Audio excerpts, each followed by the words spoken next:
बेटा इधर त्रिकोणमितीय अनुपात हमें पढ़नी है। ठीक, ये चैप्टर आपका कितना है 8, त्रिकोणमितीय अनुपात। ध्यान देना, त्रिकोणमितीय अनुपात आपके 6 होते हैं, sine cos tan cot sec cosec. ठीक है, अब इसको हम एक ट्रिक होती है लाल बटा में कक्का, लाल बटा में कक्का। साइन का उल्टा होता है कोसेक, कॉस का उल्टा होता है सेक और टेन का उल्टा होता है कॉट। ठीक, यानी यहाँ से हम ये सूत्र पढ़ेगा। और साइन का पूरा नाम होता है साइन, जिसको हिंदी में कहते हैं जया, और कॉस का पूरा नाम होता है कोसाइन, जिसको हिंदी में कहते हैं कोजया। और ये आपकी होती है टेन, जिसका पूरा नाम होता है टेंजेंट, जिसको कहते हैं क्या स्पर्श जया। ठीक, और इसके बाद आपका आता है कॉट, कॉट को कहते हैं कॉटेंजेंट, जिसको कहते हैं व्युत्पन्न स्पर्श जया। यानी ये 3 होते हैं और 3 से ही आपका ये 3 का होता है उत्पन्न होता है, जिसके कारण इसके नाम में क्या लग जाता है व्युत्पन्न। ठीक, तो 10 से उत्पन्न हुआ आपका कॉट, क्योंकि 10 का उल्टा होता है कॉट। तो कॉट से हो गया आपका कॉटेंजेंट यानी व्युत्पन्न स्पर्श जया। सेक का, ये सेक आपका कॉस से उत्पन्न होता है, यानी ध्यान रखिएगा कि साइन का उल्टा आपका साइन का उल्टा हो जाता है कोसेक, और कॉस का उल्टा होता है सेक, और टेन का उल्टा होता है कॉट। यानी साइन को पूरा नाम साइन, जिसको कहते हैं जया, कॉस जिसका पूरा नाम ही होता है कोसाइन, जिसको कहते हैं कोजया, और यहाँ पे एक तीसरा होता है टेन, जिसको कहते हैं टेजेंट, इसका पूरा हिंदी नाम होता है स्पर्शया। और यहाँ से टेन का उल्टा होता है कॉट, तो कहेंगे कॉटेंजेंट, जिससे आपका उत्पन्न हुआ ये किससे 10 से, इसे कहेंगे व्युत्पन्न स्पर्शया। फिर इसके बाद आपका आता है सेक, सेक किसका उल्टा होता है कॉस का, तो इसका नाम पूरा है कोसाइन, जिसको कोजया कहते हैं, तो इसका नाम होता है व्युत्पन्न कोजया, क्योंकि इसी से उत्पन्न हुआ। अब इसके बाद आपका आता है साइन, साइन का उल्टा होता है कोसेक, साइन को हिंदी में कहते हैं जया, तो कोसेक का कोसेंट, जिसको कहेंगे हिंदी में आपका व्युत्पन्न जया।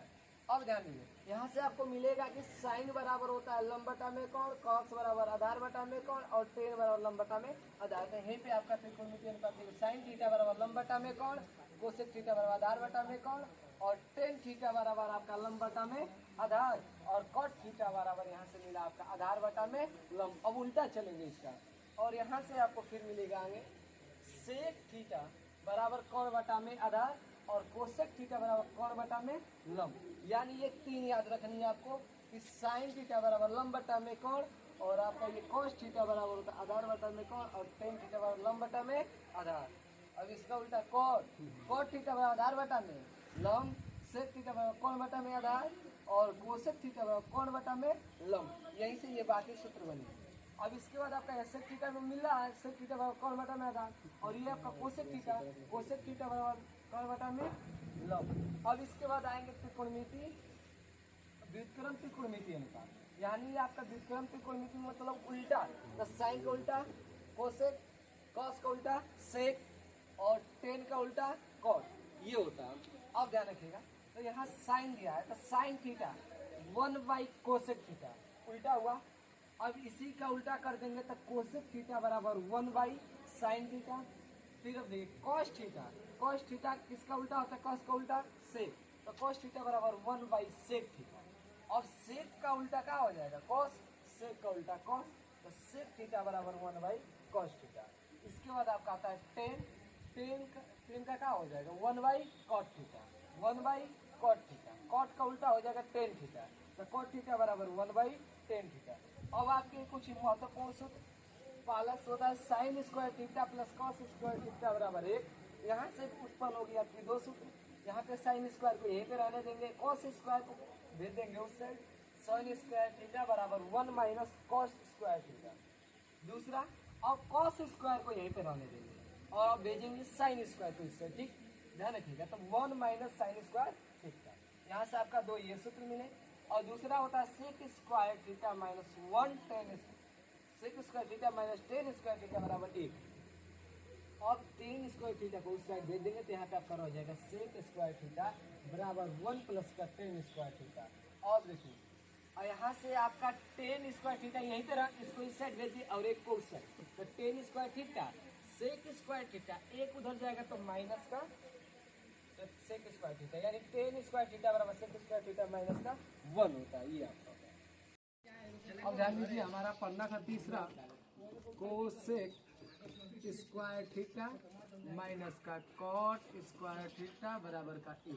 ये हमारी तीसरी सूत्र होती है कि कोसेक स्क्वायर थीटा माइनस का कॉट स्क्वायर थीटा बराबर 1।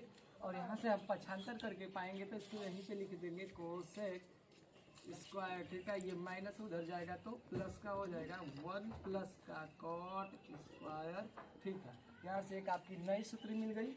और आगे फिर सब सोचेंगे तो यहाँ से एक और निकाल सकते हैं सूत्र। आपको मिला कि कोस स्क्वायर थीटा बराबर 1 प्लस कॉट स्क्वायर थीटा। दूसरा यहाँ से कॉट स्क्वायर थीटा को इस साइड भेज देंगे और एक को इस साइड भेज देंगे, यानी यहाँ पे रहेगा कोसेक स्क्वायर थीटा, एक प्लस में उधर जाएगा तो माइनस का है बराबर ये माइनस कॉट स्क्वायर थीटा इधर आएगा तो प्लस कॉट स्क्वायर थीटा, यानी कॉट स्क्वायर थीटा बराबर आपका एक सूत्र मिला क्या, ये कॉट स्क्वायर थीटा बराबर कोसेक स्क्वायर थीटा माइनस का 1। अब यहाँ से आप चाहेंगे तो ये भी ला सकते हैं कि इसको इधर रूट में भेजकर। और एक सूत्र चौथी हम पढ़े हैं कि टेन थीटा बराबर साइन थीटा बटा में कॉस थीटा, यानी हम लोग ये चौथे सूत्र पढ़े हैं कि टेन थीटा बराबर होता है साइन थीटा बटा में कॉस थीटा। और इसी का टेन का उल्टा होता है, ठीक, कॉट होता है कॉट थीटा, और कॉट थीटा इसी का हो जाएगा का उल्टा। ये आपका साइन थीटा बटा में कॉस थीटा आता है, इसी का उल्टा कर देंगे तो ऊपर चली जाएगी कॉस थीटा बटा में साइन थीटा, ये हो जाएगी।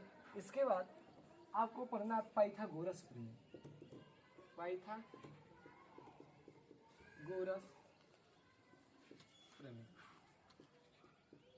ये पाइथागोरस प्रमेय क्या होती है ध्यान है। ये पाइथागोरस प्रमेय आपका 90 अंश के समकोण त्रिभुज पे ही कार्य करती है। और समकोण त्रिभुज जिसका एक कोण कितना अंश का होता है 90 अंश का, इसी पे कार्य करता है। तो इसके लिए 90 अंश की सामने वाली भुजा क्या होती है, कोण होती है। और जो कोण लेते हैं, अगर इस पे कोण ले लीजिए तो आधार ये हो जाती है, लंब ये हो जाती है, यानी चेंज हो जाता है। अब ध्यान रखिएगा यहाँ पे कि पाइथागोरस प्रमेय होता है कोण का स्क्वायर बराबर लंब का स्क्वायर प्लस आधार का स्क्वायर। ये क्लास 9 में भी आप पढ़ चुके हैं। और इसके बाद आगे आपको पढ़नी है पाइथागोरस प्रमेय के बाद। अब यहाँ पे कुछ त्रिभुज के बारे में पढ़ लेते हैं। देख लीजिए कैसे लंब आधार और कोण की पहचान करें। तब पहचान कैसे करेंगे, तो सबसे पहले अगर कोई आपकी कोण त्रिभुज दे दे 90 अंश की और आपको ये 90 अंश की दे दे, तो 90 अंश की सामने वाली भुजा आपकी क्या हो जाएगी, कोण हो जाएगी, ठीक।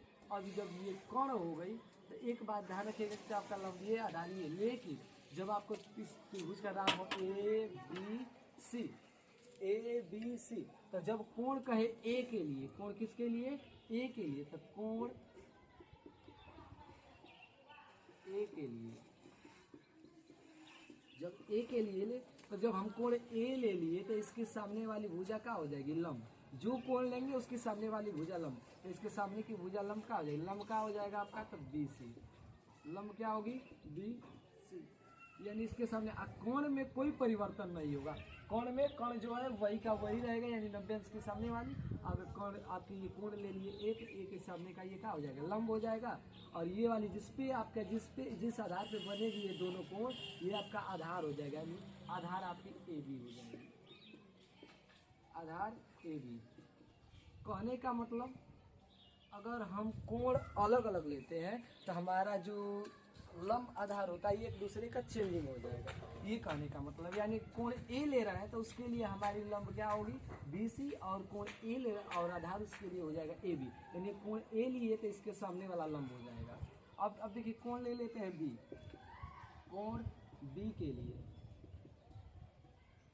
कोण बी के लिए अगर हम कोण बी लेते हैं तो यानी ए को छोड़ देते हैं, और जब ए लेंगे तो इसके लिए कोण बी, अच्छा रुकिए बी नहीं सी, ये तो बी तो 90 है आपका, ये कोण लेंगे सी, तो कोण सी के लिए, तो जब आप सी लेते हैं तो सी के सामने वाला लंब हो जाएगा। यानी लंब और ये आधार हमेशा चेंज होता रहता है कोण के अनुसार, थीटा के अनुसार। तो ये आपका ले लिए कोण किसके लिए, सी के लिए, तो सी लिए तो सी के सामने वाली क्या होगी, ए बी, तो ए बी आपका लंब हो गया, यानी लंब का हुआ ए बी।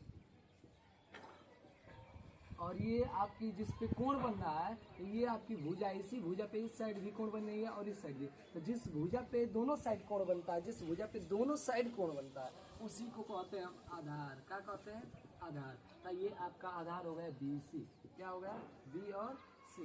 देखो यहाँ पे लंब का था BC कोण ए के लिए, और यहाँ पे BC किसके लिए है, आधार हो गई है, कोण किसके लिए, C के लिए। यानी कोण के अनुसार लंब और ये आधार क्या होते हैं, बदलते रहते हैं। और कोण में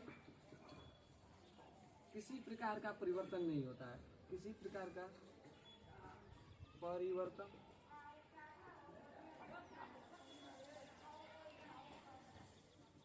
नहीं होता है। यानी कहने का मतलब है कि कोण के अनुसार लंब और आधार चेंजिंग होंगे, लेकिन कोण में किसी प्रकार का परिवर्तन नहीं होगा, ये होता है। और ये देख लीजिए यहाँ से फिर से एक बार इसको समझ लीजिएगा। अगर हम लेते हैं एक समकोण त्रिभुज जिसका नाम है ABC, और इसके 90 वाली अंश के सामने की भुजा क्या हो जाएगी, कोण हो जाएगी। इसमें कोई परिवर्तन ना होगा, कोण हमेशा क्या रहेगी, AC है तो AC रहेगी। इसके बाद अब अगर मान लेते हैं कि हम लिए कोण कौन सा, A, कोण ले लिए A, तो कोण A लिए तो इसके सामने वाली भुजा लंब हो जाएगी तुरंत BC, तो लंब इसका BC, और जो इधर बचा ये क्या हो जाएगी AB, आधार, आधार क्या हो जाएगा AB। आधार कैसे होगा, क्योंकि इसी भुजा पे इस साइड भी कोण है, इस साइड भी कोण है, यानी ये वाली भुजा पे यहाँ भी है, यहाँ भी है, जिस भुजा पे दोनों साइड कोण है उसे क्या कहेंगे, आधार। अब इसके बाद दूसरी चीज, अब हम लिए हैं कोण C के लिए, तो कोण जब C ले लिए तो इसके सामने वाली लंब हो जाएगी, तो AB क्या हो गया, लंब हो गई। यानी यहाँ पे लंब BC था, अब C कोण लिए तो लंब क्या हो गई, AB। अब इसके बाद किसी पे बना तो ये दोनों का आधार हो गई, तो जब ये आधार ये आपका BC हो जाएगा, आधार क्या होगा BC, अब कोण में किसी भी प्रकार का परिवर्तन नहीं होगा।